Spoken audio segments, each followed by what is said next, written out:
अब दूसरे लेवल में जो इंग्लिश स्पीच के तालिब इल्म कराची जोन के रह गए थे,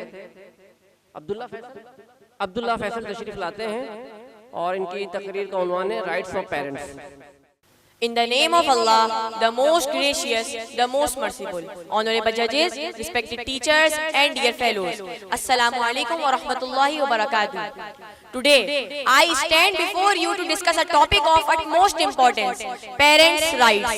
The role of parents in the upbringing and well-being of their children cannot be overstated. Parents are the primary caregivers, nurturers and educators of their offspring, and as such, they possess a set of fundamental rights that are essential for the well-being of both parents and children. Islam places an incredible emphasis on respecting and honoring one's parents, and this concept is deeply ingrained in the teaching of the religion. In the Quran, Allah says in Surah Al-Isra, "And your Lord has decreed that you not worship except Him, and to parents good treatment, whether one or both of them reach old age with you. Say not to them uff, and do not repel them, but speak to them in a noble word." This verse clearly illustrates the high regard that Islam places on treating one's parents with utmost respect and kindness.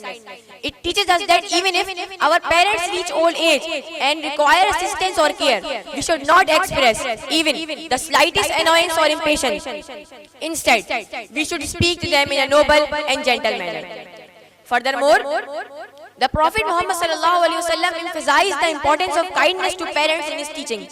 He said, "Paradise lies beneath the feet of your mother."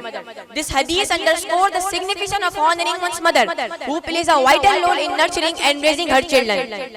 These verses and sayings show us that parents have a great right over their children.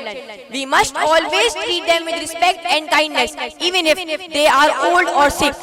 We must also obey their commands as long as they are not disobeying Allah.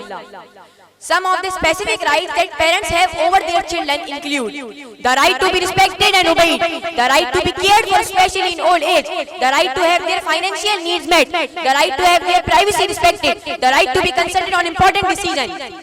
In addition to these specific rights, parents also have a general right to be treated with love and compassion. Their children should always strive to make them happy and to avoid causing them pain. Islam also commands us to provide for our parents, both financially and emotionally, when they are in need. The Quran mentions in Surah Al-Ankabut, "And we have enjoined upon man for his parents.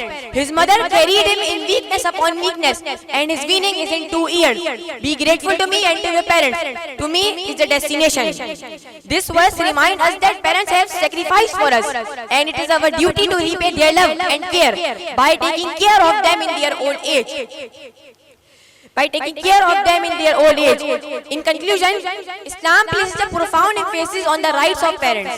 It teaches us to honor, respect, and care for our parents throughout our lives. By doing so, we not only fulfill a religious obligation, but also contribute to a harmonious and compassionate society. Let us remember these teachings and strive to uphold the rights of our parents as an essential part of our faith and humanity. Jazakallah.